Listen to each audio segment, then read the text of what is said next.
Hello and welcome to this week's EMBN show, where we'll be looking at racing. Is it cool or is it uncool? A recap on our Lapierre E Zesty video and a rather interesting river crossing in mid-Wales.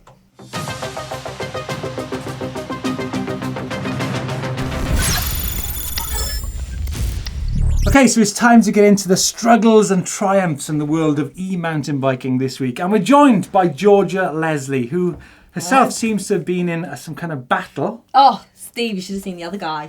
Racing, no doubt, I guess. It wasn't actually racing this time. No? No, I was just trying a bit too hard. Racing was last weekend. Okay, you do like a bit of racing, right? I do sometimes, you know. Yeah. What is it about racing that you enjoy? The camaraderie. Yeah. If you've got good tracks, that's always a plus. Yeah. Location. Yeah. And I guess winning. I mean, that sometimes. So you could be tempted then maybe into an e-bike race in the near future?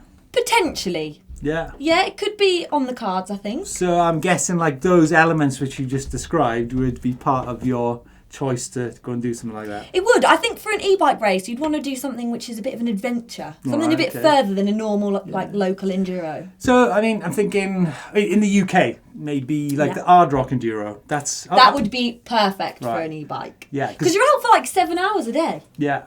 So you got like a bit, nice, great landscape. Yeah, amazing tracks. Good tracks, good transfer stages. They're tough. Yeah. The climbs are tough. We did it this year as support for riders. So we did it with massive rucksacks with tyres and tubes and everything. And we did it on normal bikes. Yeah. And it was tough with all that weight. So an e-bike would be perfect. Is that what you like about racing as well? Is it the physical element of a race? Yeah, definitely. I like the feeling afterwards when you're like, oh, that was hard. I finished it. Yeah. George, do you know what? I'm going to look into if there's an e-bike category at the Hard Rock Enduro, because I think it could be a pretty cool event to go to. After all, there's about 8,000 entries, right? There is. You definitely should. There's definitely an e-bike category there. Okay, right. But the question is e-bike racing cool or is it uncool? Do you know what? I think there's a bit of a half and half split there. Mm-hmm. I think half of them think it's cool because, I mean, why would you not want help going up the hills? Yeah. Right? I think the other half are kind of a bit like Rat Boy and they don't really like the racing element. They just like the jibbing. Like the jibbing? Yeah. Oh, crikey, righty. Do you know what, Georgia? I'm still think it's a bit uncool because there's loads of things yet to be tackled with the format of the racing. What are you doing? Living in a cave? On weekends, yeah. Doesn't surprise me, actually. Do you know what, Steve? It is kicking off out there at the moment. Genuinely, I raced the pedal hands at the weekend. Right. And the number of youngsters on e-bikes was crazy. So what? How many entries are there? Like 20? No, there wasn't. Right. There was 270 in total, and 54 of those were e-bikes. 54 e-bike entries? Man, I guess most of them in the over 50s category, right? Wrong. Georgia, I'm going to pick you up on one point there. Youngsters? I mean, hark at Georgia Leslie here. You're telling me there was youngsters riding e-bikes this race? Honestly, the biggest e-bike category was the 16 to 39-year-olds. That's mental. I just don't get that. That category was actually bigger than some of the non-e-bike categories. Right. And I guess they were just tearing round in all those laps by lunchtime. They were. They did all 16 stages by 2 o'clock.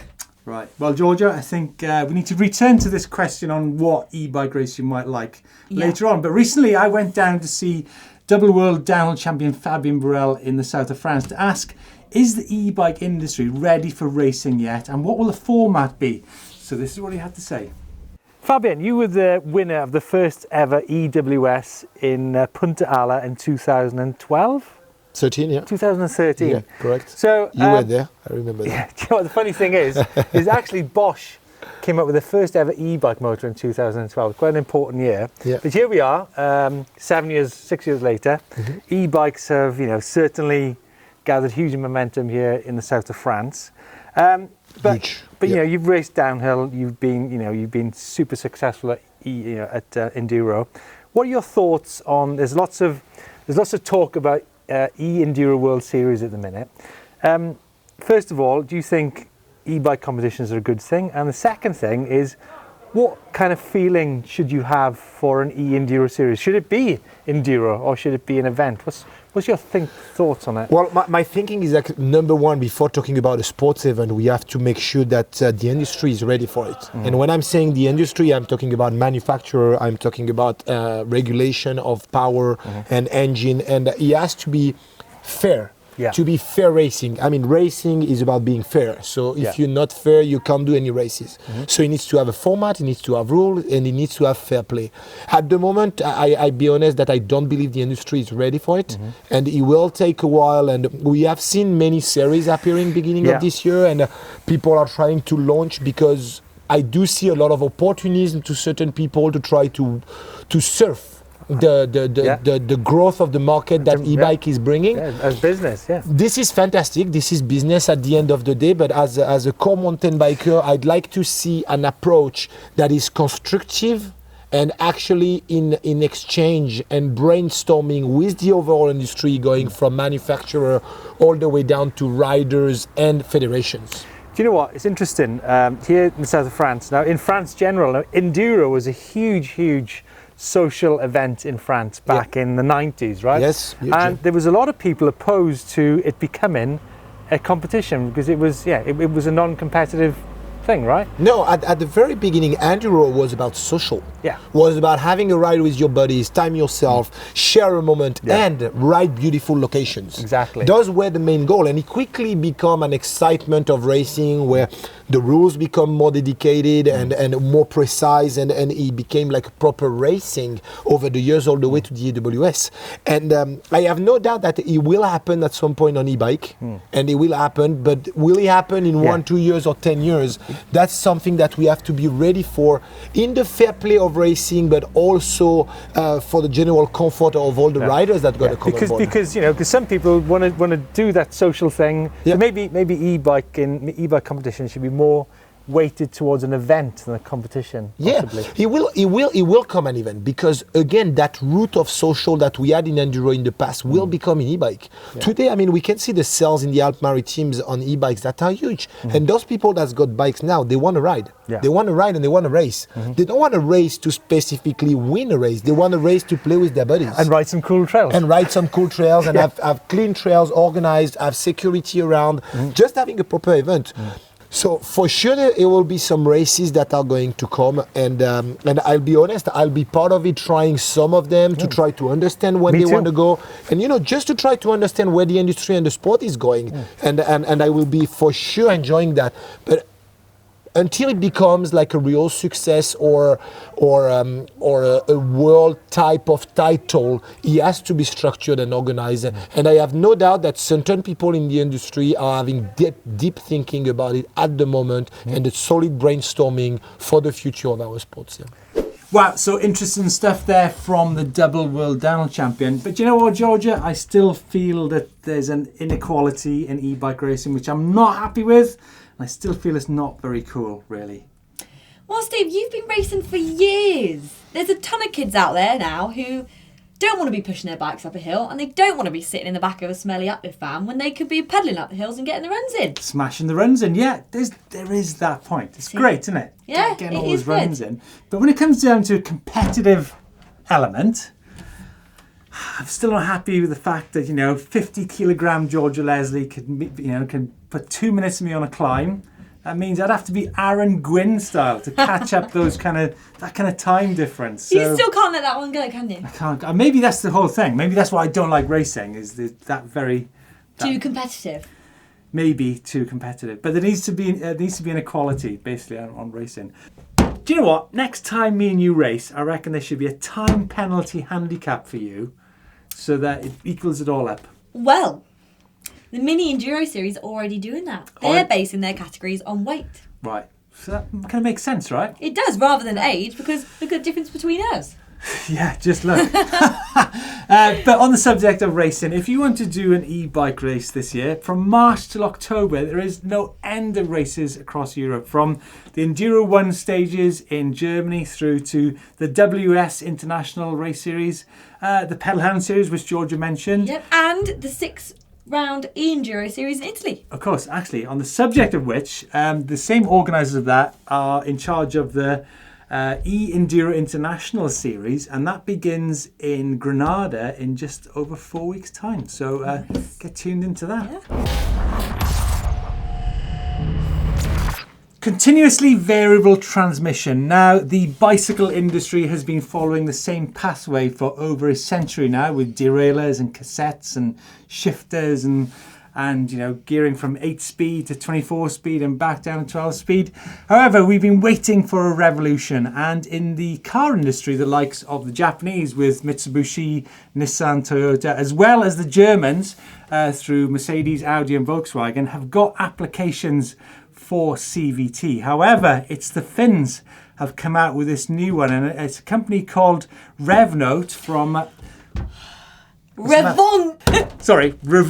So the Finns have come out with this new system, which means you've got the motor, the battery and the transmission all in one super neat system. And this is what Revonte, not Revonte, had to say. Our motor is stepless, which means that the rider can ride with a self-selected cadence, no matter if you're riding uphill, downhill, headwind on gravel or in the smoothest tarmac. There's no need to make that gear change. The motor and software does the work for you in that department continuously. This sounds really, really interesting stuff, Georgia. That sounds very interesting. Now, obviously, it can work like an automatic, like on an automatic car or motorbike, where you can turn the throttle and it changes gear as you go through, or you can actually index it by way of different software. So I reckon when it comes to tech, this definitely could be revolutionary. That is going to be. Yeah. That sounds very clever. Now, I know you like your gold chain and your gold cassette. Oh, I do. It looks pretty. It does look pretty, but maybe the future is going to be gold chains and belt drive. Who knows? Maybe. I think it's probably going to be. Okay, it's time for Tech of the Week, and it's good to hear that Bosch have continued their installation of e-bike charging stations, and this time in the UK. And this builds on a solid network of charging points, especially in the Alps itself. So it means you can go for those big rides, you can stop lunchtime, charge your bike up, go for a ride in the afternoon. Georgia, I've got to ask you something from a specialised perspective. Now, at the end of last year, we went and did an Italian adventure with a company called Atypico, which was in a village called Molini, northern Italy. Nice. As I said, we borrowed 2 levos off them. We also had spare batteries.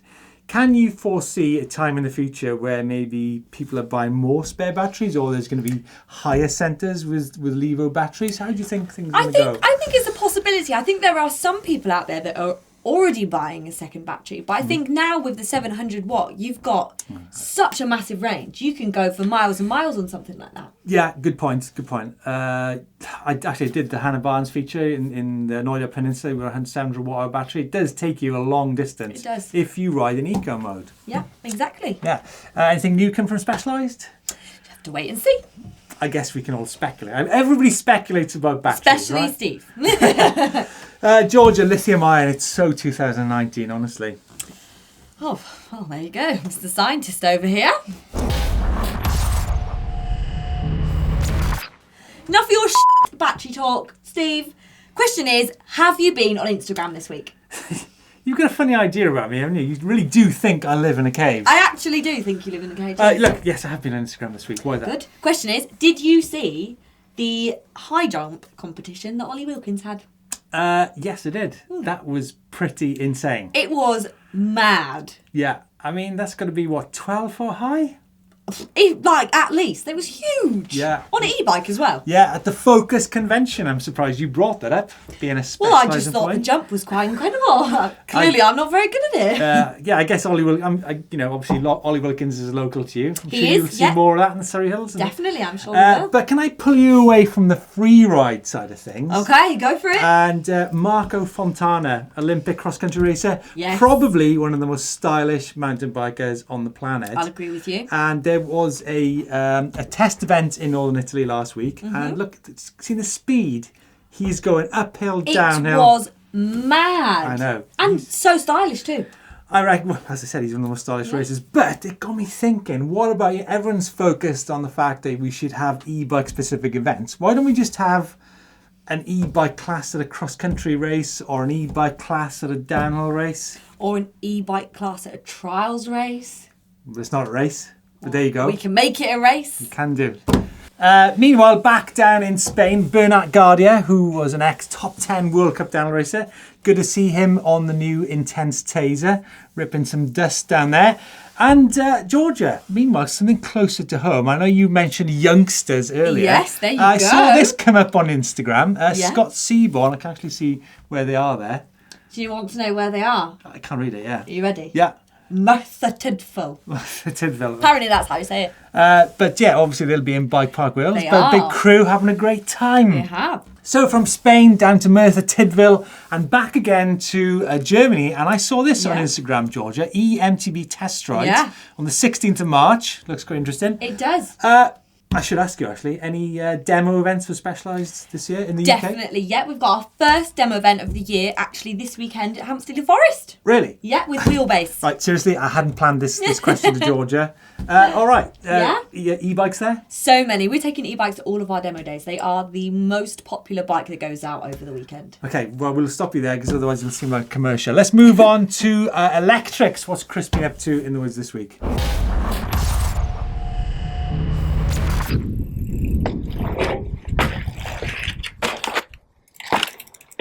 Welcome to this week's ELEC-TRICKS. The weather's been horrible here in the UK at the minute.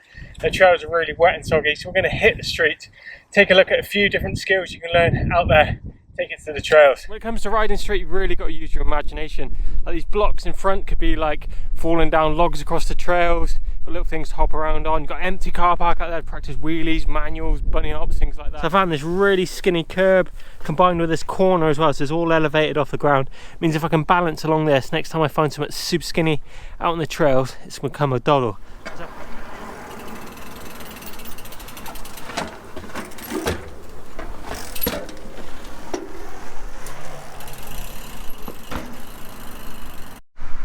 So moving on from the wall that I found earlier, the little skinny curb, I found this, a bit higher, a bit more risk, but a similar sort of thing. Great fun to ride along. If you've got the skills, it's going to help you loads when you ride that next skinny thing out on the trails. A little bit higher, so if you do fall, it's a bit more consequence, but it's all about stepping it up and progressing your riding. It's medium power set and medium gear, lifting the front wheel, just keeping my momentum, focusing in the middle of the wall, just letting the bike roll. The end is quite tight between the cone and the lamppost, so I've got to wiggle, picking the front wheel up, and away you go. So just as I'm leaving, I found these big blocks to have a quick go on. Really quite a high level of skill here. It's quite a big ledge, it's about as high as my back wheel, quite a hop for an e-bike. Apply a bit of power, tap the front wheel on the edge of the slab, explosive weight movement forward and up, scoot the back wheel up onto it, ride along and drop off. Easy as that. It's actually quite an advanced manoeuvre, but worth a go for some of you better riders out there. Now, I mentioned earlier about struggles and triumphs in the e-mountain bike world. Yes, check this video that we've had in. A couple of guys, I reckon.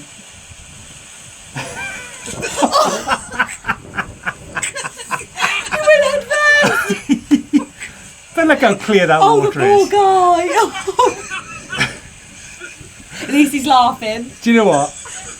I think this is shot in mid. I think. Couldn't have got any better for me. I think this is going to be shot in mid Wales near Plynlimmon, near the source of the River Wye. If I'm right, guys, let us know if I'm right on the source of this shot. But I think that's the River Wye. Oh, he's look at going this. for a walk. Has he got white trousers on? But yeah, no, white trousers. We do not take. You do not go walking with an e-bike through a river with white trousers. Triple Crown. I know. Legends though, absolute legends. Thanks guys for sending that in. Amazing. You didn't let me down. GHETTO tech. Whoa. Can you say GHETTO tech in a Welsh accent? GHETTO tech. Anyway, this is in from Scott Thomas Robinson, and it's a bash guard that he's manufactured for his bike. What do you think, Georgia? Well, I think he's definitely voided his warranty. Look, you can't say that. That's a Bosch Performance Line CX one. But he's drilled holes in it. I think that's for the Bosch people to discuss, not for you. Definitely, okay. What do you think of the principle of having a bash guard on the bike? I mean, does it really have to look like that? Okay, I think George has made that very clear.